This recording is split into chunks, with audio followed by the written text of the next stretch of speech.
Welcome to English 360. இந்த வீடியோவில் வந்து இன்ஃபினிட்டிவ்ஸ் யூஸ் பண்ணி சில சென்டென்சஸ் பார்க்கலாம்.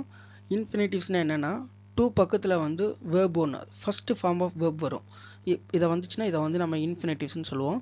இப்போ டூ பக்கத்தில் கோ அப்படின்னா போகன்னு அர்த்தம். டூ ரைட்னா எழுதுன்னு அர்த்தம். டூ பிரிங்னா கொண்டு வரன்னு அர்த்தம். டூ கம்னா வரன்னு அர்த்தம். டூ பிளேனா விளையாடுன்னு அர்த்தம். ஸோ இதுதான் இன்ஃபினிட்டிவ்ஸ். இதை யூஸ் பண்ணி நம்ம நிறைய சென்டென்சஸ் வந்து பேசிகிட்ருக்கோம். அது எப்படின்னு பார்க்கலாம். நான் என் புக்கு கொண்டு வர மறந்துட்டேன். I forgot to bring my book.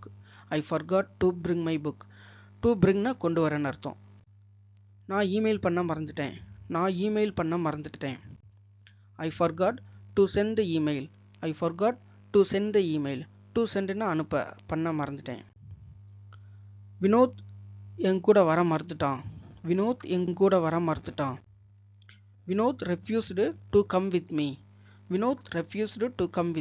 To come வர. நான் திங்கக்கிழமை அன்னைக்கு வர try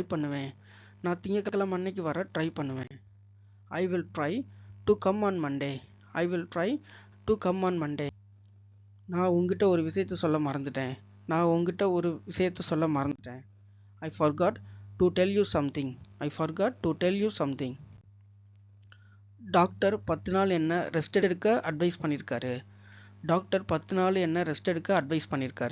The doctor has advised me to take rest for 10 days.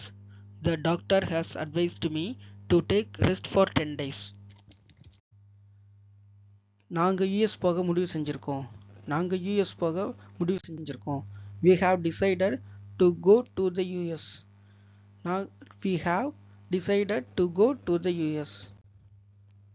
அவங்க என்ன அதை செய்ய கட்டாயப்படுத்தினாங்க. They forced me to do it. Thank you for your attention. Please subscribe பண்ணுங்க, லைக் பண்ணுங்க, ஷேர் பண்ணுங்க.